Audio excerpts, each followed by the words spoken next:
www.attableek.com, the reviver of Iman. Bismillahirrahmanirrahim.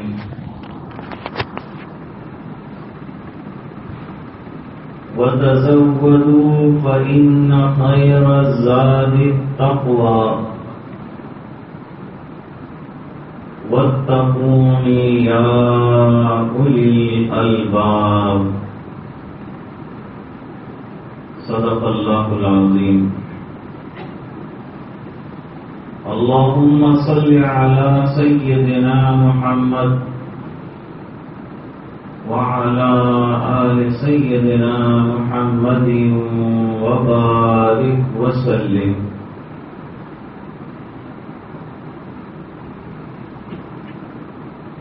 بزرگوں اور بھائیوں، اللہ تعالیٰ نے قرآن کریم میں جگہ جگہ پر تقویٰ کا تذکرہ کیا ہے. اتقوا اللہ، اللہ سے ڈرو. اللہ سے ڈرنے کا مطلب یہ ہے کہ اس کے احکام بجا لاؤ اور جن چیزوں سے اس نے روکا ہے اس سے رک جاؤ.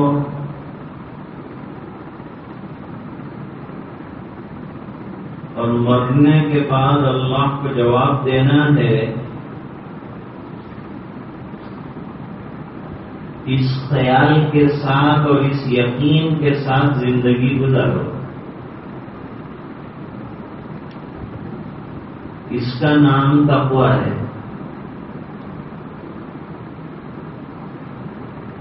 دوسرے الفاظ میں اگر کہا جائے تو تقویٰ نام ہے زندگی کا شریعت کے تابع ہو جانا. ہماری پوری زندگی دین اور شریعت کے تابع ہو جائے.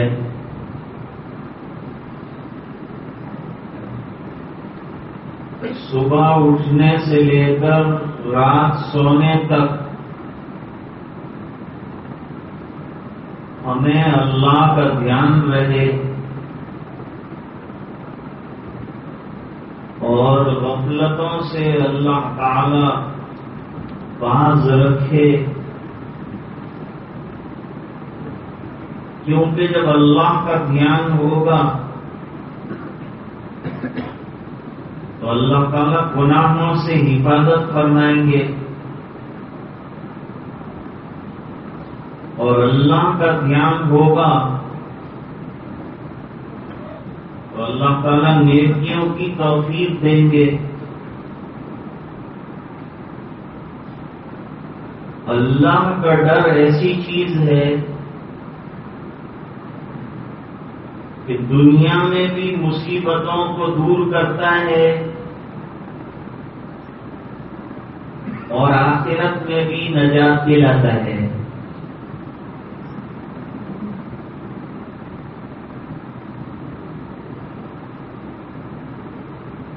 حدیث شریف میں ایک حدیث ہے، اس کا نام ہے حدیث الغار.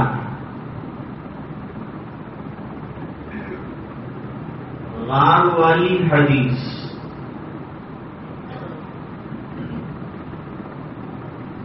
اس حدیث شریف میں 3 شخصوں کا حال بیان کیا ہے.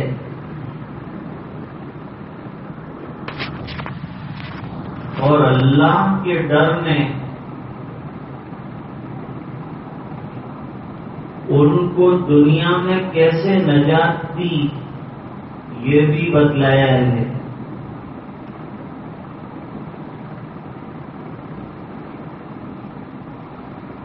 روایتوں میں آتا ہے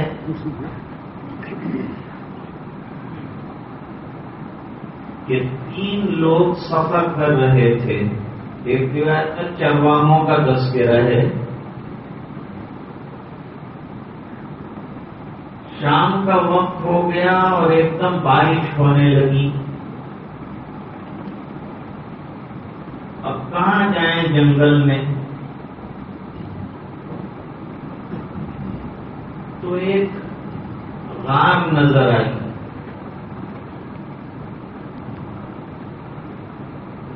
یہ تینوں حضرات غار میں چلے گئے ہیں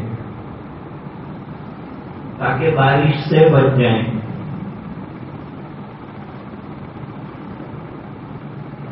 اندر پہنچنے کے بعد ایک اور معاملہ پیش آیا.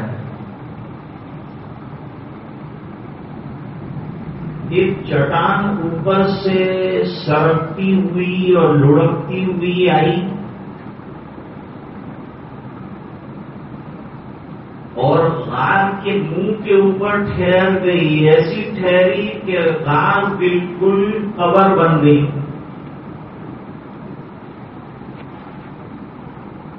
اب انہوں نے سوچا کہ یہ تو زندہ لوگوں کی قبر تیار ہے.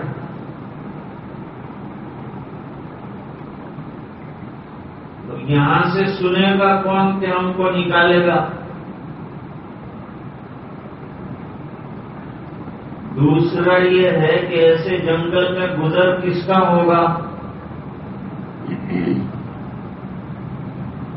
تیسری بات یہ ہے کہ سن بھی لیا تو 1000 آدمی بھی ہلانا چاہیں گے تو یہ چٹان تو ہل سکتی نہیں ہے. تو اب موت یقینی ہو گئی. بظاہر اب بچنے کی کوئی شکل نہیں.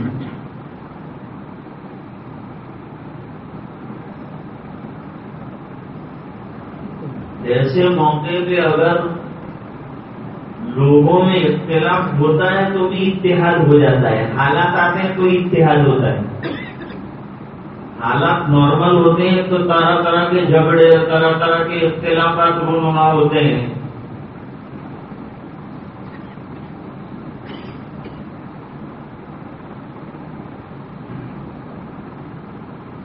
تینوں نے مشورہ کیا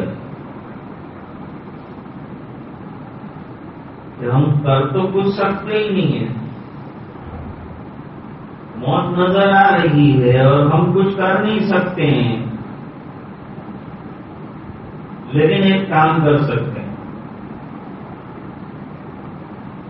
وہ کام یہ ہے کہ ہم تینوں میں سے ہر ایک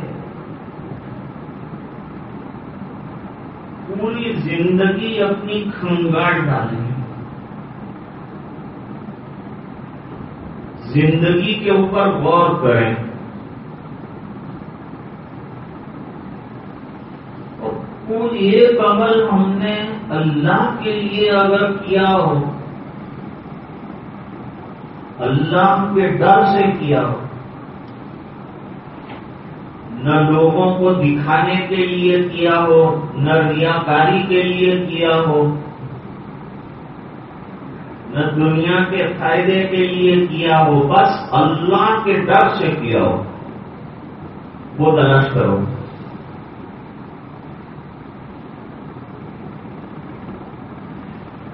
تینوں حضرات اس تلاش میں لگ گئے. یقیناً یہ کام بہت مشکل ہے. اگر ہم میں سے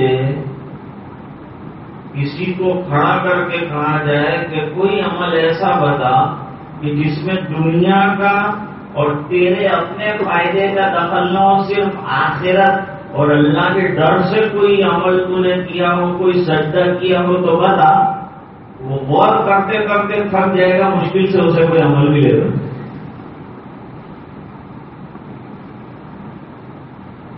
یوں تو کہنے کو سب عمل کرتے ہیں،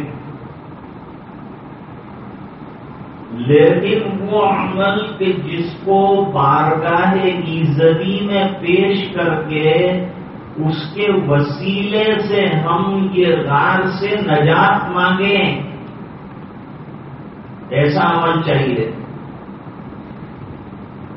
اور وہ عمل اتنا مضبوط ہونا چاہیے کہ جو کام فوج نہیں کر سکتی وہ عمل کر دے۔ ان کو یہ یقین تھا کہ عمل صالح میں اور مخلصانہ عمل میں اور اللہ سے ڈر کر کیے گئے عمل میں یہ خوبی ہوتی ہے۔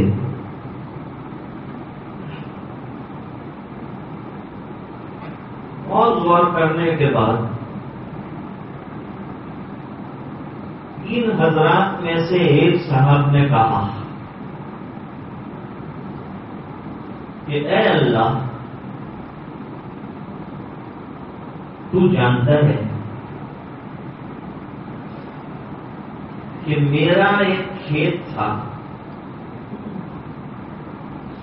اور اس میں ملازمت اور مزدوری کے لیے میں نے مزدور رکھے تھے۔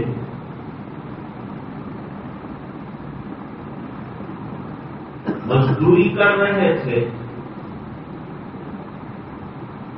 ایک دن ایک مزدور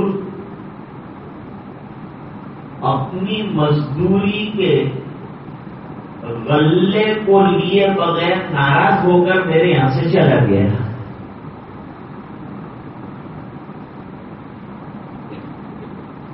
ایک بوری اس کی مزدوری بنتی تھی، وہ میں نے کنارے پر رکھ دی۔ حدیثوں میں آتا ہے کہ مزدور کا پسینہ سوکھنے سے پہلے اس کی مزدوری اس کو دے دو۔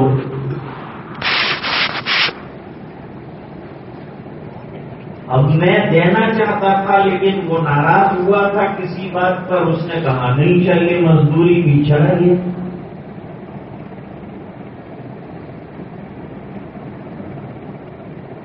اگر ہمارا دور ہوتا تو ہم یہ کہتے کہ نہیں چاہیے تو جا تیرا راستہ لے لے، تو جانے تیرا کام جانے، میں تو دینا چاہتا ہوں، تو نہیں لینا چاہتا تو میں کیا کروں گا۔ لیکن اس شخص نے ایسا نہیں کیا۔ اس نے وہ غلہ اپنے کھیت کے اندر بویا، اناج پیدا ہوا تو بیچا، پھر بویا پھر بیچا، یہاں تک کہ اتنی پونجی جمع ہو گئی کہ اس سے ایک گائے خریدی۔ کہاں تو ایک بوری غلہ تھا، اس کی جگہ جو ہے بڑی گائے خریدی اور اس کو اپنے ریوڑ میں رکھا، اپنے ساتھ رکھا، کھلایا پلایا۔ ایک عرصہ دراز اس کو گزر گیا۔ ایک دن وہ مزدور آ چڑھا، اس نے کہا سیٹ آپ کو یاد پڑتا ہے کہ میری مزدوری ایک دن کی باقی ہے؟ موجودہ دور میں لوگوں کے حافظے ایسے معاملے میں بہت کمزور ہو گئے ہیں۔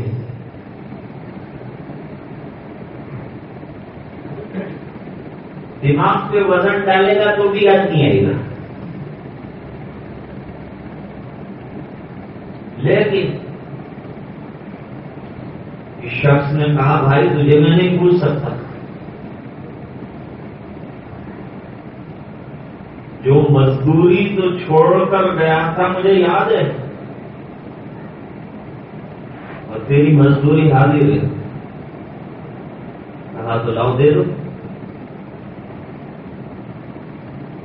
سامنے جو گائے بندھی ہوئی ہے وہ لے جاؤ۔ مزدور نے کہا سیٹ آپ میری مذاق اڑا رہے، بس خرابان کر رہے میرے ساتھ، میں غریب ہوں اس لیے۔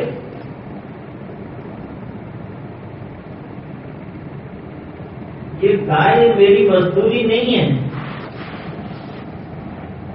میں تیری مزدوری ہے.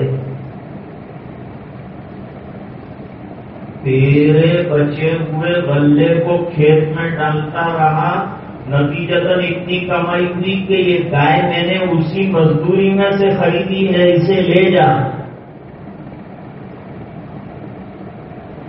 وہ بھی بالکل نہیں ہچکچایا، اس نے گائے کی رسی کھولی اور لے کر چلتا بنا، اور یہ دیکھتے رہے.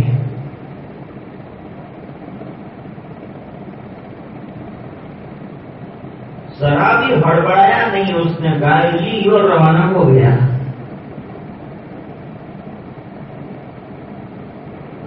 یہ عمل ہے تو بہت بڑا، یوں نظر کچھ بھی نہیں آتا،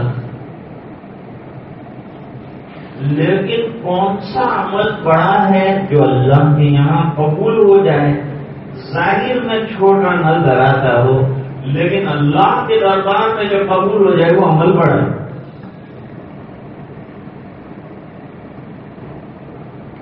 یہ عمل اس نے سامنے رکھا اپنے، اور یوں کہا کہ اے اللہ، میں نے یہ عمل جو کیا صرف تجھے راضی رکھنے کے لیے اور تیرے ڈر کی وجہ سے کیا.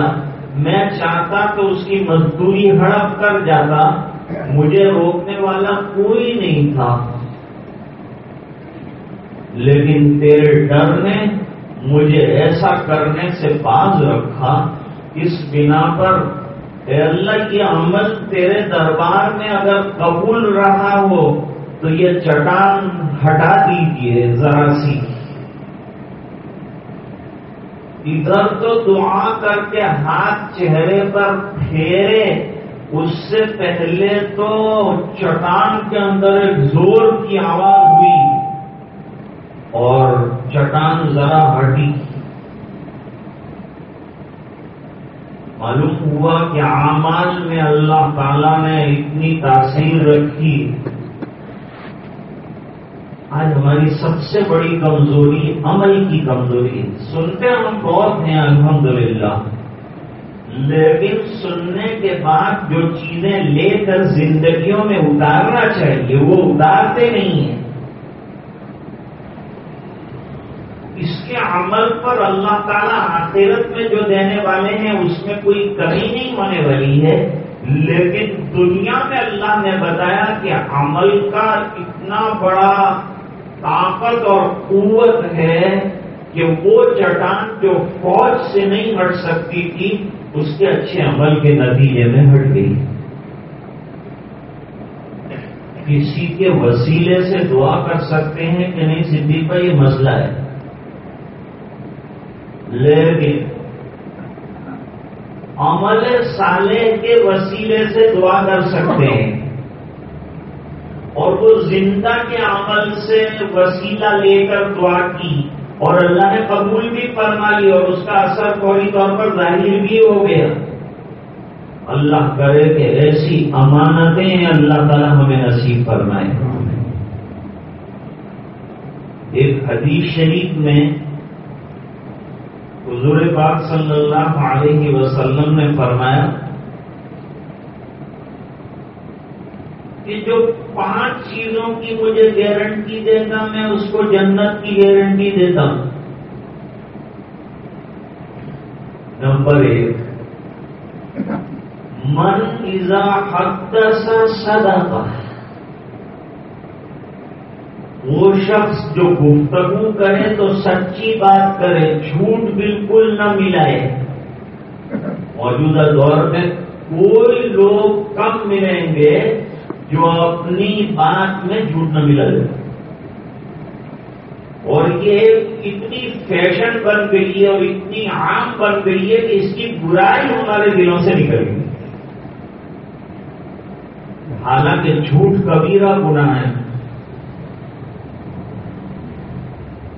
لیکن ہم اس کے مرتکب ہوتے ہیں اور اس کے گناہ ہونے کا احساس ہمارے دل سے جاتا رہا. یہ بڑی خطرناک چیز ہے. احساس کا ختم ہونا یہ ایمان کے فالج پڑنے کی علامت ہے. ایمانی فالج ہو گیا. جسم میں فالج ہوتا ہے تو احساس ختم ہوتا ہے. ایمان پر غالب پڑتا ہے تو گناہوں کا احساس ختم ہوتا ہے، اعمال کا احساس ختم ہوتا ہے، قوت فکر پہلے ختم ہو جاتی ہے۔ جب کسی قوم پر زوال آتا ہے، قوت فکر و عمل پہلے فنا ہوتی ہے۔ جب کسی قوم کی عزت پہ زوال آتا ہے،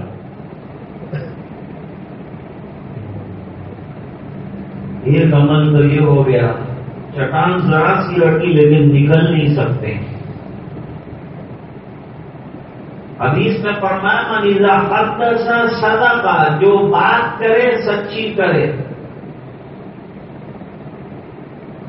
حضرت لقمان حکیم کو پوچھا کہ آپ کو اتنا اونچا مرتبہ اللہ تعالیٰ نے عطا فرمایا تو کس وجہ سے عطا فرمایا؟ فرمایا دو چیزوں کی وجہ سے۔ نمبر ایک، صدق مقال، زبان چلاتا ہوں تو سچی بات کرتا ہوں، زبان سے جھوٹ نہیں نکالتا۔ جھوٹی شہادت عام ہو گئی ہے موجودہ دور میں، قسمیں کھانا عام ہو گیا موجودہ دور میں، غیبت کرنا عام ہو گیا موجودہ دور میں۔ غیبت کو دال چاول سمجھ کر لوگ استعمال کرتے ہیں، اپنی مجلسیں گرماتے ہیں۔ آگے فرمایا وَإِذَا وَعَدَ أَنْجَزَ، اور جب وعدہ کرے تو وہ وعدے کو پورا کرے، پرومس کو پورا کرے۔ لقمان حکیم کہتے ہیں سچی بات، اور دوسری چیز امانت داری۔ امانت داری بہت بڑی نعمت ہے، اور سرکار نے فرمایا میرے بعد اٹھنے والی چیزوں میں امانت داری بھی ہے۔ امانت اٹھ جائے گی اور علاقے کے علاقے امانت داروں سے خالی ہو جائیں گے، یہاں تک کہ کئی گاؤں کے بعد ایک آدمی کا نام لیا جائے گا کہ اس کے اوپر بھروسہ کر سکے۔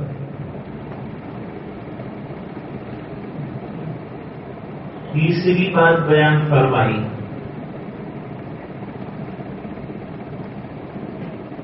وَإِذَا أُوتُمِنَ،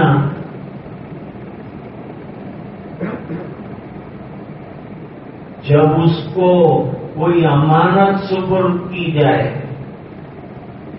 تو وفا، اسے پورا کر دیتا ہے، اور نہ اس کے ہاتھ سے کسی کو تکلیف ہوتی ہے اور نہ اس کی زبان سے کسی کو تکلیف پہنچتی ہے، اور وہ اپنی زبان کی حفاظت کرتا ہے۔ فرمایا یہ اگر کوئی 5 چیزوں کی گارنٹی دے دے تو میں اسے جنت کی ضمانت دینے کے لیے تیار ہوں۔ اور حدیث مشہور ہے کہ 2 جبڑوں کے درمیان زبان کی ضمانت کوئی دے دے تو جنت کا وعدہ فرمایا، اور 2 پیروں کے درمیان شرمگاہ کی حفاظت کی کوئی ذمہ داری لے لے تو میں اسے جنت دلاؤں گا۔ یہ سرکار کا ارشاد پاک ہے۔ اب دوسرے شخص کی بات سنو، وہ کہتا ہے میں بکریاں چرا کر رات کو گھر آتا تھا تو میرے بچے بھی تھے اور میرے بوڑھے والدین بھی تھے، اور میرا دستور تھا کہ پہلے والدین کی خدمت کر لیتا، دودھ دوہ کر ان کی خدمت میں دودھ کے پیالے پیش کرتا، جب وہ دودھ پی لیتے تو میں اپنے گھر والوں کو اور بچوں کو دودھ پلاتا تھا۔ یہ میرا دستور تھا۔ ماں باپ کا بڑا فرما بردار اور ماں باپ کی بڑی خدمت کرنے والا۔ ماں باپ ہماری جنت بھی ہیں اور ماں باپ ہماری جہنم بھی ہیں۔ اگر خدمت کر کے دعا لے لی تو جنت ہے، اور اگر خدا نہ خاصا کوئی بددعا نکل گئی تو جہنم ہے۔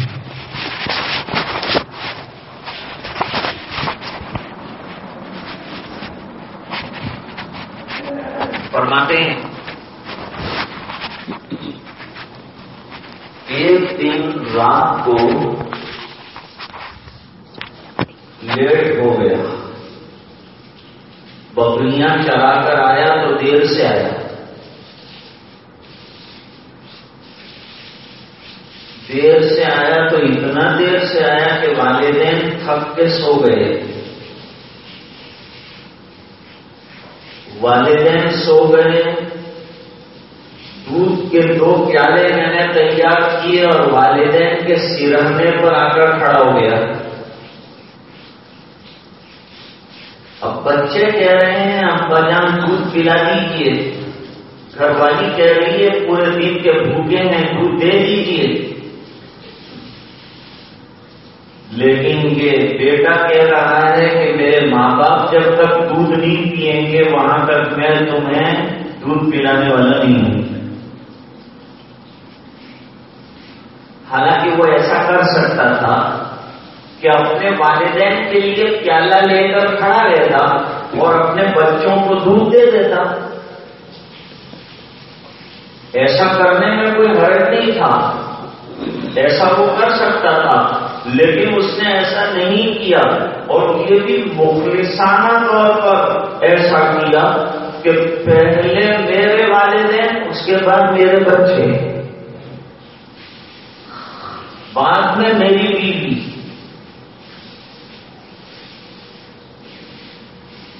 بس پوری رات جو ہے میں بستر کے پاس سرانے میں کھڑا رہا، دودھ کا پیالہ لے کر، یہاں تک کہ صبح میں وہ جاگے تو ان کے ہاتھ میں فوراً میں نے دودھ کا پیالہ دے دیا۔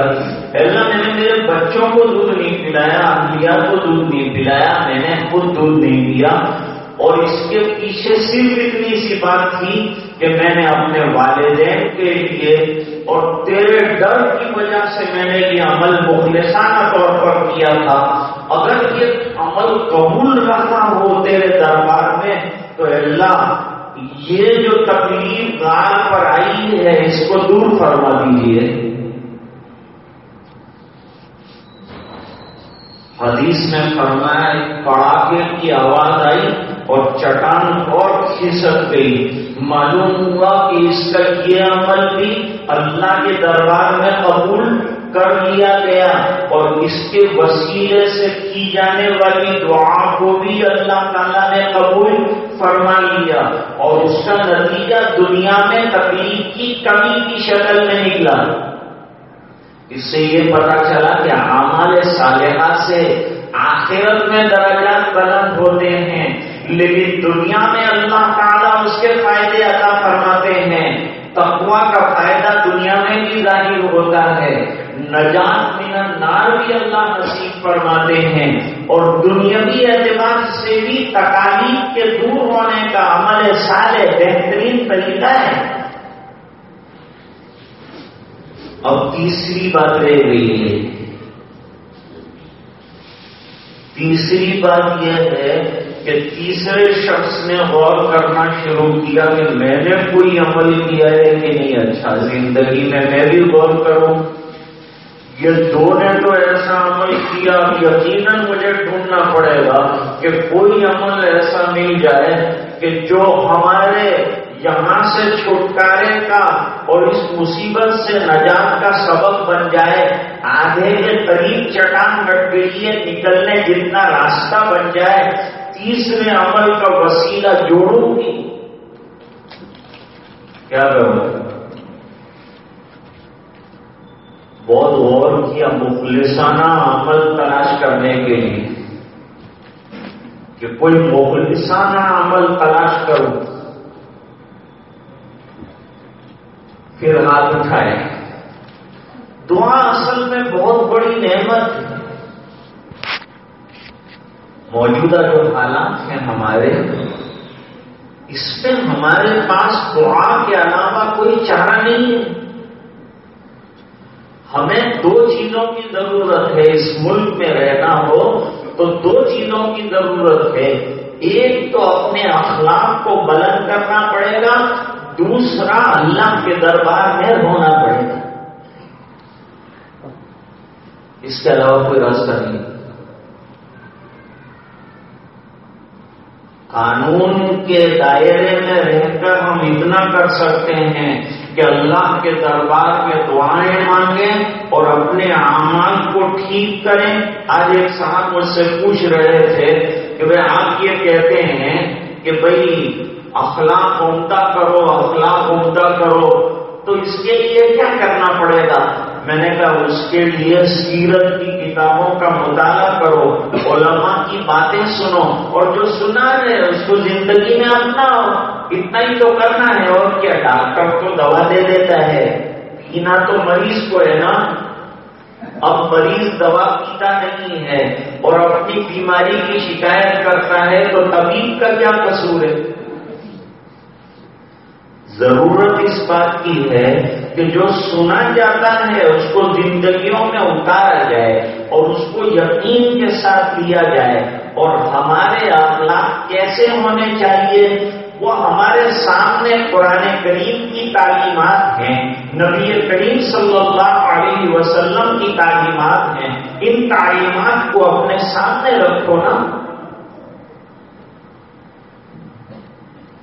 جب غیر متاثر ہوتے ہیں، ایک انگریز نے کتاب لکھی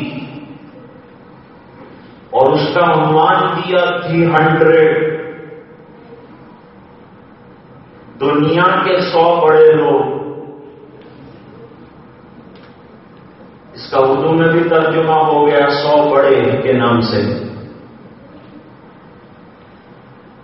تو اس میں وہ عیسائی ہے لکھنے والا، لیکن اس نے سب سے پہلے 100 دنیا کے بڑے لوگوں میں ہمارے نبی جناب رسول اللہ صلی اللہ علیہ وسلم کا نام لکھا کہ سب سے بڑے میرے نزدیک دنیا میں جو افراد ہیں وہ محمد عربی صلی اللہ علیہ وسلم ہے. ایسے اخلاق کا میں نے انسان نہیں دیکھا. اور پڑھے لکھے نہ ہونے کے باوجود ان کی امت میں پڑھے لکھوں کی بہتات دیکھی اور بڑے بڑے پڑھے لکھے ان کے دروازے پر بیٹھ کر ان سے علم حاصل کرتے ہوئے نظر آئے.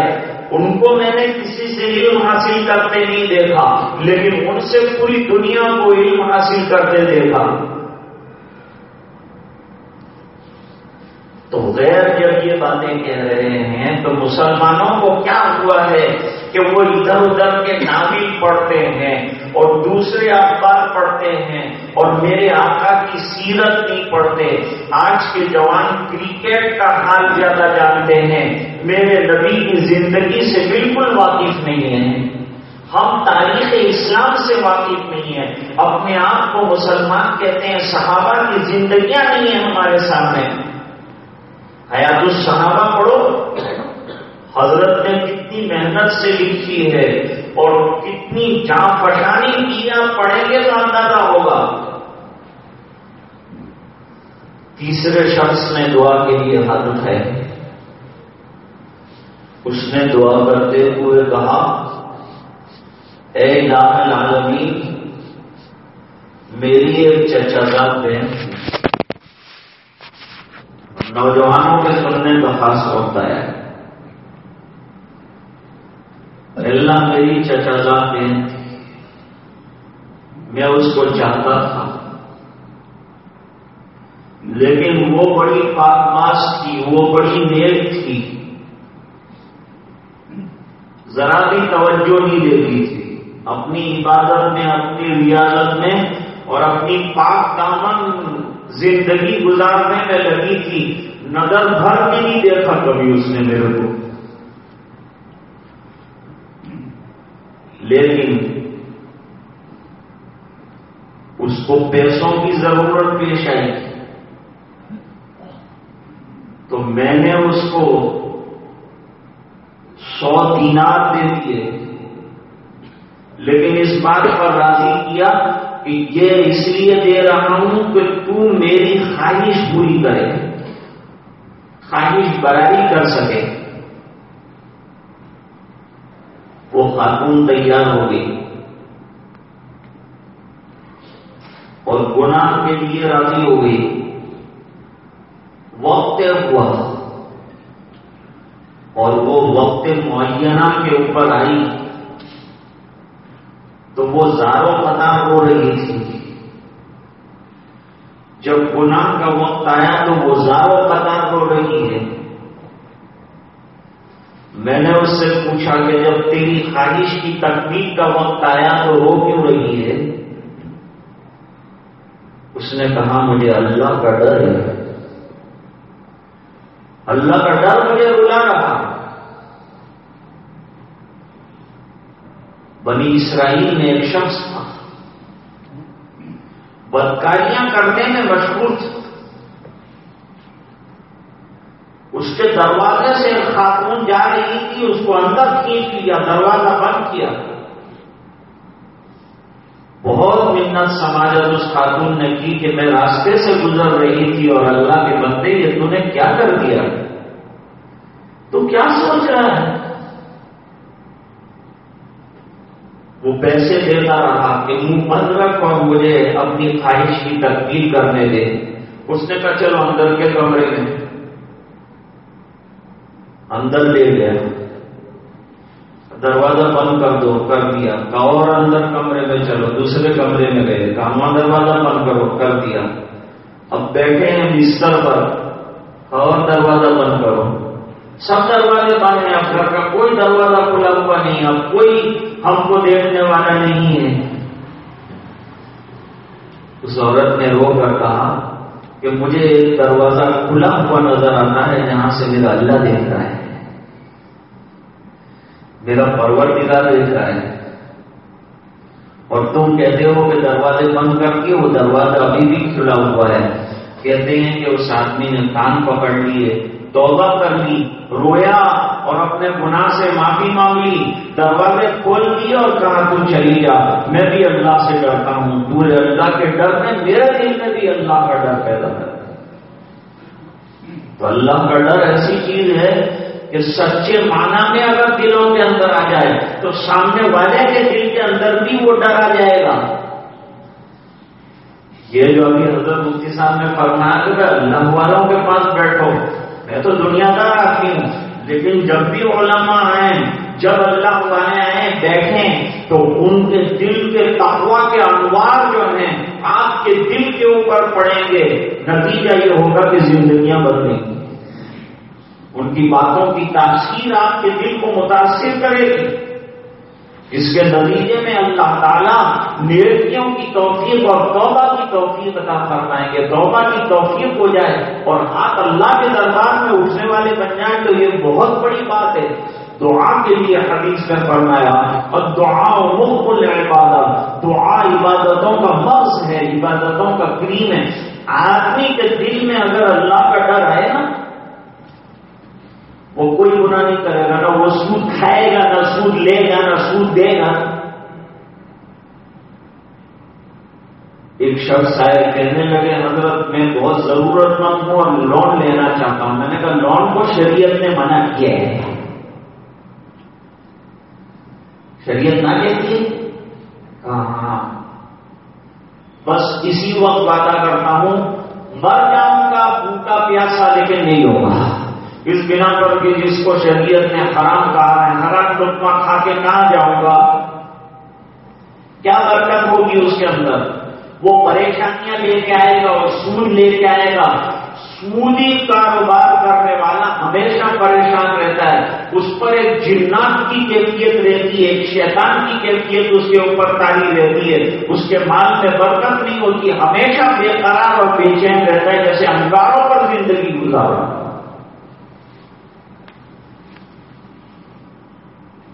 اس لیے معراج کے موقع پر نبی کریم صلی اللہ علیہ وسلم کو یا کسی اور موقع پر آپ کو ایک منظر دکھایا گیا. منظر عجیب تھا. خون کی ایک ندی ہے، کنارے پر ایک آدمی پتھر لے کر کھڑا ہے، پتھروں کا ڈھیر پڑا ہے. ندی میں ایک آدمی تیر رہا ہے اور تیرتا ہوا جب وہ کنارے کے قریب آنا چاہتا ہے تو یہ کھڑا ہوا آدمی اس کے منہ پر پتھر مارتا ہے. یہ پتھر اس کو لگتا ہے وہ خون کی ندی میں بیچ کے اندر دوبارہ چل جاتا ہے. نبی کریم صلی اللہ علیہ وسلم نے حضرت جبریل علیہ السلام سے پوچھا کہ یہ خون کی ندی میں تیرنے والا کون ہے؟ فرمایا یہ امت کا سود خوار ہے جو سود کھایا کرتا تھا، اس کا عالم یہ ہے کہ خون لوگوں کا چوسا تھا، اس بنا پر یہ وہاں نظر آ رہا ہے۔ اور یہ سود کیا کھا رہا تھا؟ پتھر کھا رہا تھا، اس بنا پر اس کے اوپر پتھر پھینکے جا رہے ہیں کہ میری عقل پہ پتھر پڑے تھے کہ جس چیز کو شریعت نے نہ کہا اس کے اندر کوئی بھلائی کبھی بھی نہیں ہو سکتی، اس کو ہمیشہ اپنے سامنے رکھو۔ جس چیز کو اللہ نہ کہے، ہمارا پیدا کرنے والا، ہمارا خالق، ہمارا مہربان رب نہ کہے، اللہ سے بڑا تو مہربان کوئی نہیں۔ باپ اگر بیٹے کو کسی کام سے منع کرتا ہے تو مہربان باپ اچھے کام سے تو منع نہیں کر سکتا نا۔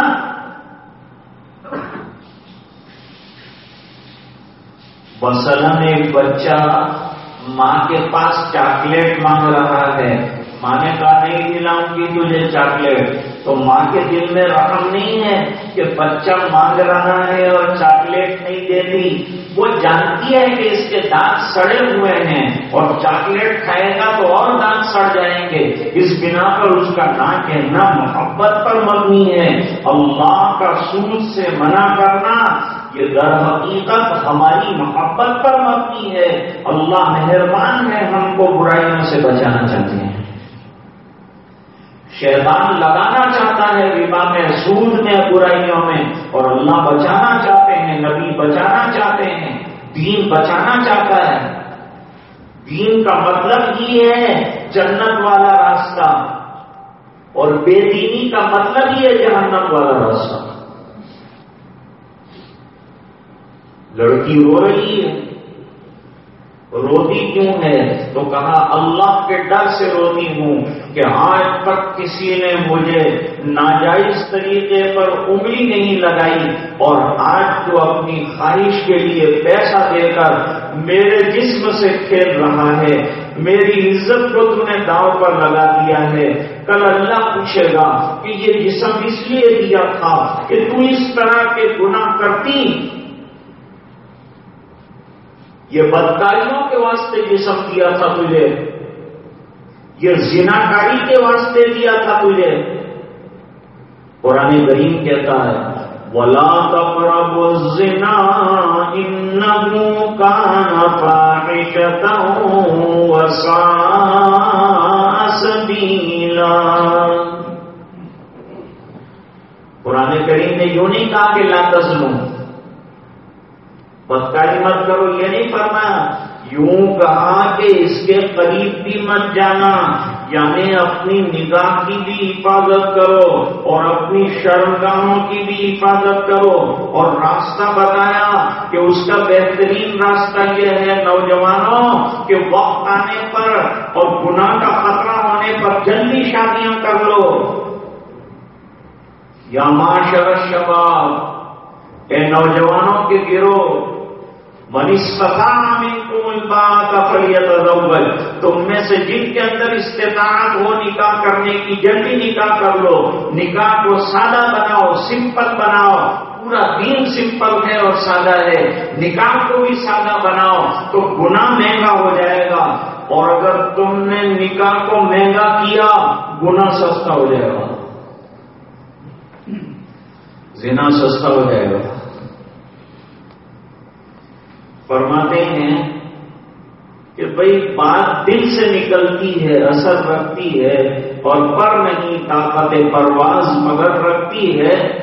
دل میں بات آ گئی اس نوجوان کے کہ تو لڑکی ہو کر، جوان ہو کر، اتنا تیرے دل میں اللہ کا ڈر ہے کہ تیرے آنکھوں سے آنسوؤں کا سمندر بہ رہا ہے، اور میں پتھر دل ہو کر بدکاری کروں تو منہ تو اللہ کو مجھے بھی دکھانا ہے، تو میں کیا دکھاؤں گا؟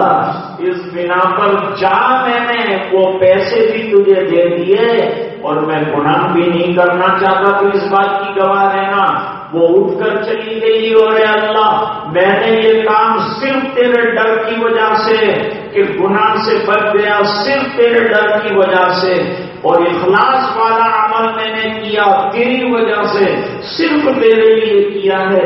اے الہ العالمین اگر یہ تجھے قبول رہا ہو تو یہ چٹان ہٹے۔ حدیث میں نبی کریم صلی اللہ علیہ وسلم نے فرمایا کہ فوری طور پر ایک پڑاکے کی آواز آئی، چٹان اتنی ہٹ گئی کہ تینوں حضرات اندر سے نکل گئے۔ اللہ نے دنیا میں نجات عطا فرمائی عمل صالح کی برکت سے، اخلاص والے عمل کی برکت سے، اللہ کے ڈر والے عمل کی برکت سے۔ اس لیے اللہ کا ڈر بہت بڑی چیز ہے۔ حدیث شریف میں 7 قسم کے لوگوں کو قیامت کے دن عرش کا سایہ نصیب ہونے والا ہے۔ 7 قسم کے لوگ ہیں جن کو اللہ تعالی اپنی اسپیشل مرسیز اور رحمتوں میں رکھیں گے۔ ان میں سے ایک نوجوان وہ بھی ہوگا جس کو ایک خاندانی خاتون نے گناہ کی دعوت دی۔ ایک خاندانی خاتون نے گناہ کی دعوت دی اور اس کو گناہ سے روکنے والا کوئی نہیں تھا۔ اس کے پاس جوانی بھی تھی، اس کے پاس گناہ کرنے کی طاقت بھی تھی، اس کو روکنے والا بھی کوئی نہیں تھا، اس کے پاس گناہ کرنے کے سب چانسز تھے۔ ایسے موقع پر گناہ سے روکنے سے کون سی چیز روکنے والی بن سکتی ہے؟ فرمایا اللہ کا ڈر۔ اس نے وہ لڑکی سے کہا کہ مجھے تو اللہ کا ڈر لگتا ہے، اس بنا پر میں تو یہ گناہ نہیں کروں گا۔ یہ نوجوان نے اپنے سینے پر پتھر رکھ دیا، اپنی خواہش کو کچل ڈالا۔ اس کا نتیجہ یہ ہوا کہ اللہ نے فرمایا جب تو نے قربانی اتنی بڑی دی ہے تو میں تجھے انعام بھی اتنا بڑا دوں گا کہ جب لوگ اپنے گناہوں کے پسینے میں شرابور ہوں گے تو میں تجھے اپنی رحمتوں میں جگہ دوں گا۔ تو بات میں یہ کہہ رہا تھا کہ قرآن کریم میں جگہ جگہ اللہ کے ڈر کا تذکرہ ہے۔ اللہ کا ڈر ہے کیا چیز؟ اللہ کا ڈر وہ چیز ہے جس کی وجہ سے آدمی گناہوں سے بچ جاتا ہے۔ یہی ڈر فجر کی نماز میں اٹھا سکتا ہے، یہی ڈر بازار سے نکال کر اللہ کے گھر میں لا کر کھڑا کر سکتا ہے، یہی ڈر گناہ سے ہماری حفاظت کر سکتا ہے، یہی ڈر ہمیں اعمال صالحہ پر آمادہ کر سکتا ہے۔ مجھے حضرت مفتی صاحب اور دوسرے حضرات کی طرف سے یہ حکم تھا کہ آپ کی خدمت میں چند کلمات جو ہیں اس موقع پر عرض کیے جائیں، تو آپ حضرات جمع ہوئے۔ پہلی مرتبہ میری اس مسجد میں حاضری ہوئی۔ اللہ تعالیٰ اس مسجد کو آباد رکھے، نوجوانوں کو اور ہر مومن کو اللہ تعالیٰ عبادتوں کی، نمازوں کی آبادی کی، مساجد کو آباد کرنے کی توفیق عطا فرمائے۔ حالات بڑے سنگین ہیں، مساجد پر حالات آ رہے ہیں، مسجد اقصی کو خطرہ لاحق ہے اور دوسری مساجد زد میں ہیں۔ ایسے وقت میں اگر ہم مسجدوں کو آباد نہیں کریں گے تو ویران چیزوں کو ویران کرنا آسان ہوتا ہے، لیکن جہاں مسجدیں آباد ہوں تو اللہ کی رحمت فرماتے ہیں اور آباد چیزوں کو نہیں چھیڑا جاتا، لہذا اسے آباد رکھا جائے، ہر مسجد کو آباد رکھا جائے۔ اور جیسے کہا گیا کہ صرف آباد کرنے کی خود کی فکر نہ کریں بلکہ دوسروں کو بھی اس کی آبادی کی دعوت دیں، دین کو اپنانے کی دعوت دیں۔ ہمارے بچنے کا ایک ہی راستہ ہے، وہ اللہ والا راستہ ہے۔ اگر ہم اللہ کے دین سے ہٹیں گے تو حالات اور بھی خطرناک ہو جائیں گے، آلات کو سازگار بنانا ہو تو ہمیں اللہ کے احکام کا فرما بردار کرنا پڑے گا، اس کی مان کر ہم کو زندگی گزارنی پڑے گی۔ جن جن لوگوں نے جب اللہ کے احکام کو مانا ہے اور فرما برداری کی زندگی گزاری ہے، اللہ نے ان کو قدم قدم پر نوازا ہے، قدم قدم پر اللہ نے کامیابی عطا فرمائی ہے۔ اللہ ہم سب کو بھی کامیاب و کامران رکھے، مسجد اقصی کی اللہ تعالی حفاظت فرمائے، اور شہر القدس جو ہے اس کی بھی ناپاک پیروں سے اللہ تعالی حفاظت فرمائے، اس جگہ کو پاکیزہ رکھے، یہ یادگاران اسلام کو اللہ تعالی عافیت کے ساتھ باقی رکھے۔ درود اللهم صل على سيدنا محمد وعلى آل سيدنا محمد وبارك وسلم۔ رب اغفر وارحم وانت خير الراحمين۔